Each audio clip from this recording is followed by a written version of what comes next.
ইংরেজি 14 এপ্রিল 2026 বাংলা নববর্ষের প্রথম দিন। আজকে এই প্রথম দিবসেই সাংবাদিকদের স্বাধীনতা হরণের মধ্য দিয়ে শুরু হলো বাংলা নববর্ষ। প্রিয় দর্শক মণ্ডলী, এই দৃশ্যটি আমরা আপনাদেরকে জানিয়ে রাখছি, দেখিয়ে রাখছি।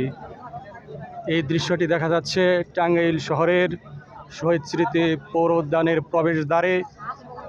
কিছুক্ষণ আগে এই প্রবেশদ্বারের মধ্য দিয়েই, ভিতর দিয়েই মাননীয় প্রধানমন্ত্রী তারেক রহমান গমন করেছেন, প্রবেশ করেছেন আমরা জানতে পেরেছি। কিন্তু আমরা যারা সাধারণ শ্রেণীর সাংবাদিক, জেলা পর্যায়ের, উপজেলা পর্যায়ের সাংবাদিক, তারা কিন্তু এই শুভ নববর্ষের আমরা স্বাধীনতাকে পাইনি।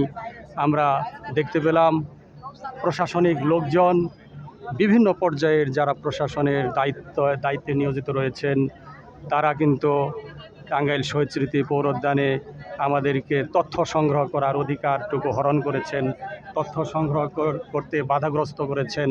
আমরা তথ্য সংগ্রহ করতে পারিনি।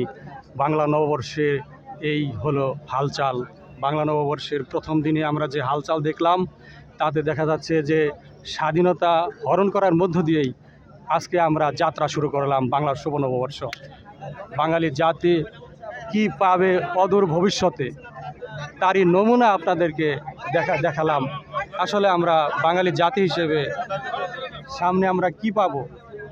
আজকে বাংলা নববর্ষ যেহেতু স্বাধীনতা হরণের মধ্য দিয়ে, তথ্য সংগ্রহের স্বাধীনতা হরণের মধ্য দিয়েই যাত্রা শুরু হয়েছে, তাহলে আগামী অদূর ভবিষ্যতে আমরা সাংবাদিক হিসেবে বাংলাদেশে কি পেতে যাচ্ছি, তারই বাস্তব চিত্র আপনাদেরকে এখানে দেখাচ্ছি। প্রিয় দর্শক মণ্ডলী,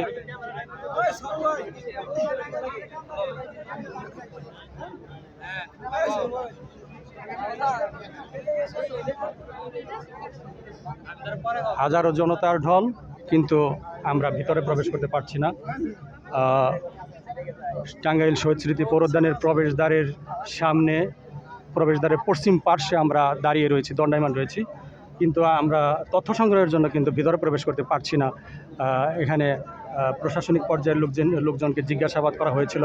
তারা বলেছেন যে আসলে আপনি বুঝতে পারছেন যে যেতে দেওয়া হচ্ছে না। প্রিয় দর্শক মণ্ডলী, যার কারণে আমি শুধু আপনাদেরকে এই রাস্তা জুড়ে যে হাজারো জনতার উপস্থিতি, সেই উপস্থিতিটুকু জানাতে সক্ষম হচ্ছি। কিন্তু আসলে কিভাবে উদ্বোধনী অনুষ্ঠান হচ্ছে, মাননীয় প্রধানমন্ত্রী কি বক্তব্য রাখছেন, আমরা কিছুই কিন্তু এখান থেকে জানতে পারছি না। প্রিয় দর্শক মণ্ডলী,